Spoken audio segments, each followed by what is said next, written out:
Assalamualaikum warahmatullahi wabarakatuh. Ketemu lagi di kelas 3, tema 3, subtema 2, pembelajaran ke-1. Nah, pada pembelajaran kali ini kita akan belajar tentang wujud benda. Apa aja sih kompetensi dasarnya? Yang pertama yaitu menggali informasi tentang konsep perubahan wujud benda dalam kehidupan sehari-hari yang disajikan dalam bentuk tulisan, tulis, visual, atau eksplorasi lingkungan. Selanjutnya, menyajikan hasil informasi tentang konsep perubahan wujud benda dalam kehidupan sehari-hari dalam bentuk lisan, tulis, dan visual menggunakan kosakata baku dan kalimat efektif. Manusia tidak dapat lepas dari benda sekitarnya. Keberadaan benda mempermudah manusia melaksanakan aktivitasnya. Ada benda yang terbentuk di alam dan ada benda yang dibuat oleh manusia. Batu, air, dan pasir merupakan benda yang terbentuk di alam. Mobil, gunting, kertas, pensil merupakan benda yang dibuat oleh manusia. Apakah kamu memperhatikan perbedaan dari benda-benda tersebut? Benda dapat dikelompokkan dalam 3 wujud. Wujud apa sajakah itu? Yuk kita belajar bersama. Setiap benda pasti memiliki wujud. Wujud benda ada 3, yaitu padat, cair, dan gas. Tas, buku, dan pensil berwujud padat. Minyak dan air berwujud cair. Gas hidrogen dalam balon berwujud gas. Dapatkah kamu menyebutkan contoh lainnya? Nah, setelah contoh-contoh tadi, coba kamu kelompokkan barang-barang yang berada di sekitarmu. Berada di dalam kelompok wujud benda padat, cair, ataukah gas? Oke. Kalian pernah gak sih memperhatikan angin yang bergerak? Angin adalah udara yang bergerak. Udara berwujud gas. Gas tidak terlihat namun dapat dirasakan. Tiupan angin ada yang kencang, lembut, dan sepoi-sepoi.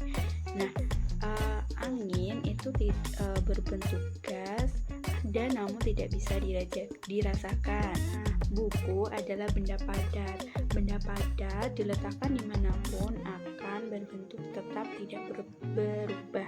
Buku diletakkan di meja akan berbentuk tidak berubah, diletakkan di kursi juga tidak berubah. Berbeda dengan zat cair. Zat cair akan mengikuti tempatnya atau wadahnya.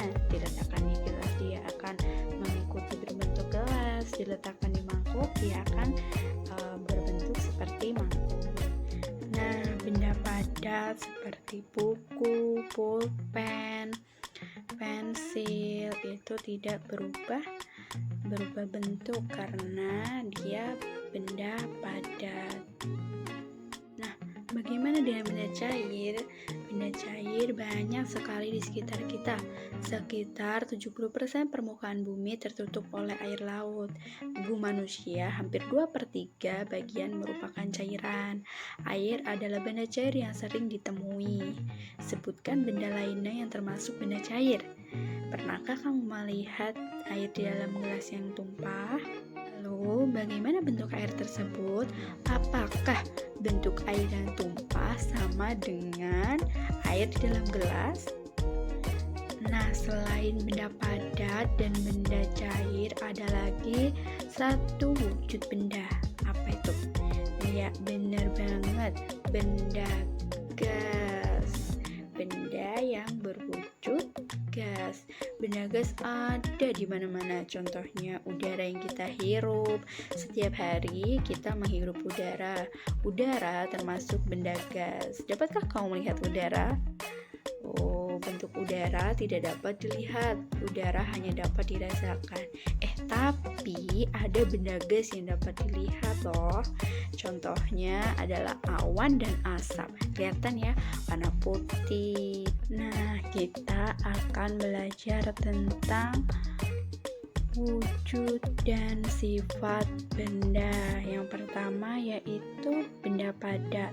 Nah, benda padat sifatnya ini adalah bentuknya tetap. Nah, jika kita mengambil sebuah buku atau pensil di atas meja, kemudian kita pindahkan, nah, apakah pensil dan buku tersebut akan berubah bentuk? Tentu tidak. Tetap berbentuk pensil dan tetap berbentuk buku, tidak berubah menjadi air ataupun tidak berubah menjadi pulpen, tidak. Nah, sifat yang selanjutnya yaitu benda padat ternyata dapat berubah bentuknya. Wah, kenapa tuh? Tadi katanya tidak dapat berubah, tapi ternyata dapat berubah bentuknya loh. Nah, benda padat dapat berubah bentuknya dengan cara tertentu. Benda-benda yang kita gunakan sehari-hari bentuknya sudah berubah dari bentuk aslinya. Misalnya baju, bentuk semula adalah sehelai kain, kemudian dipotong dan dijahit sehingga berubah bentuk menjadi sebuah baju. Nah, perhatikanlah benda yang lainnya yang ada di sekitarmu. Untuk dapat mengubah benda padat menjadi bentuk lain, benda tersebut harus mendapat perlakuan tertentu. Misalnya ditekan, dipotong, diraut, dibor, digergaji, diamplas, dan sebagainya. Selanjutnya adalah sifat benda cair. Nah, sifat yang pertama adalah bentuknya dapat berubah sesuai dengan wadahnya. Nah, jika kita menuangkan air ke dalam gelas, maka bentuk air tersebut akan seperti gelas. Nah, jika kita menuangkan air tersebut ke dalam mangkok, air tersebut akan membentuk seperti mangkok. Nah, hal tersebut membuktikan bahwa bentuk benda cair dapat berubah sesuai dengan wadahnya. Nah, sifat yang selanjutnya adalah benda cair menempati ruang dan mempunyai massa. Nah, coba kita tuangkan air ke dalam gelas sampai penuh dan airnya tumpah sampai keluar gelas. Air yang tumpah membuktikan bahwa seluruh ruangan gelas sudah terisi oleh air.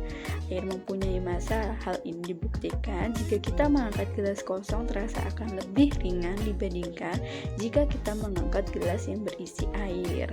Nah, sifat yang selanjutnya adalah benda cair mengalir dari tempat tinggi ke tempat yang lebih rendah.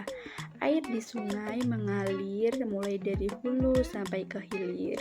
Hulu sungai berada di pegunungan, sedangkan hilir berada di muara, biasanya berakhir di laut.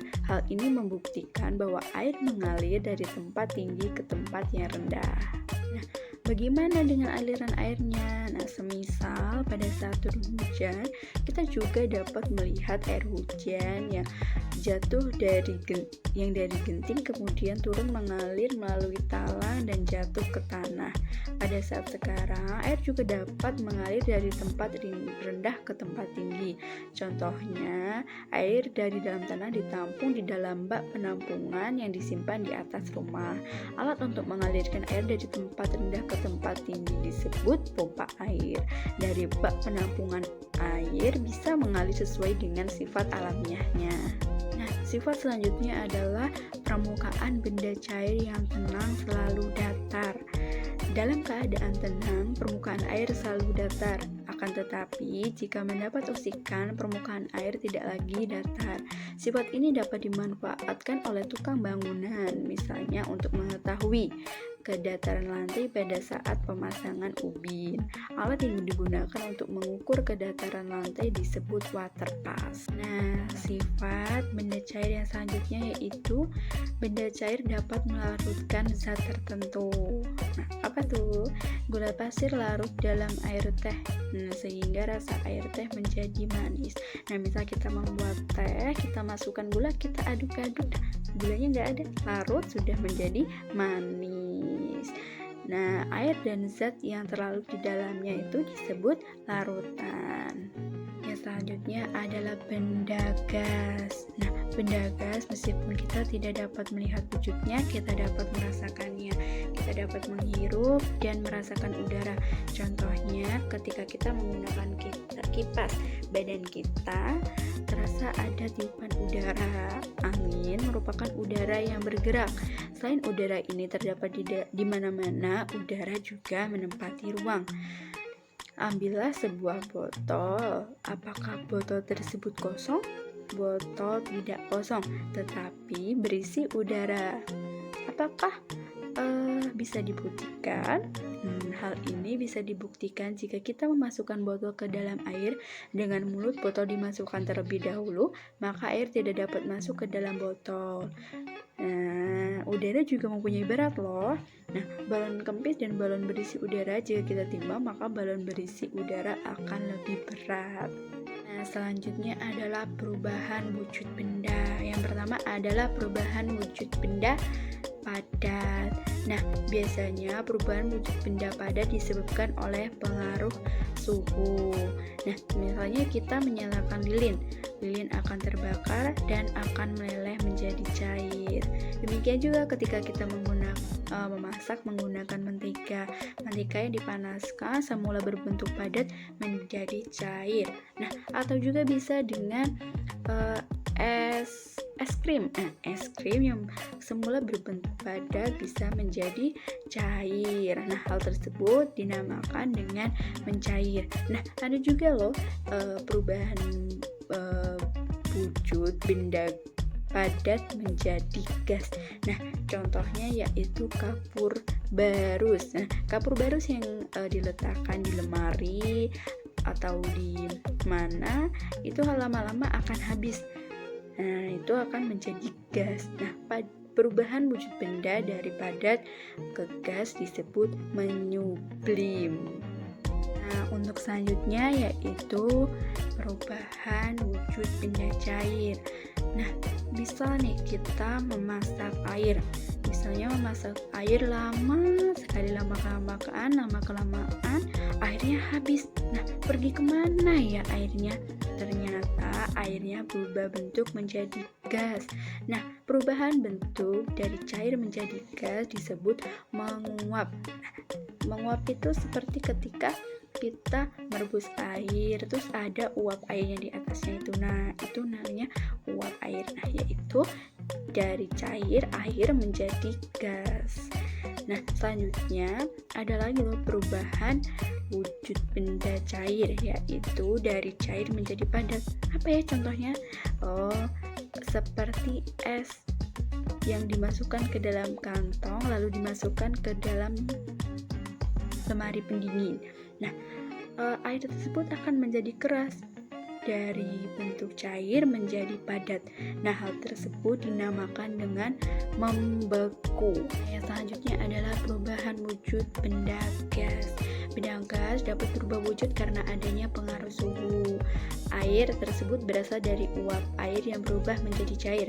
Peristiwa perubahan wujud benda dari gas menjadi cair disebut mengembun. Dapatkah benda gas berubah wujud menjadi padat? Nah, tentu saja bisa.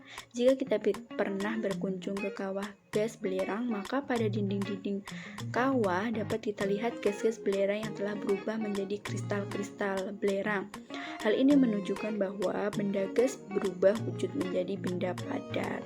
Peristiwa perubahan wujud benda dari gas menjadi padat disebut mengkristal. Nah, hubungan sifat bahan dan kegunaannya.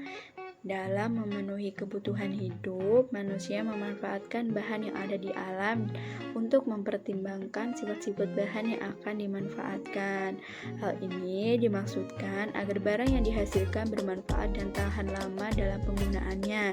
Contohnya, jas hujan dibuat dari bahan plastik karena plastik tahan air, sedangkan handuk dibuat dari bahan kain kaos yang karena dapat menyerap air. Bahan-bahan yang ada di sekitar kita mempunyai sifat yang berbeda-beda. Kita harus memilih bahan yang cocok untuk tujuan tertentu. Nah, sekian pembelajaran untuk kelas 3, tema 3, subtema 2, pembelajaran ke-1. Nah, sampai jumpa di pembelajaran-pembelajaran selanjutnya ya. Assalamualaikum warahmatullahi wabarakatuh.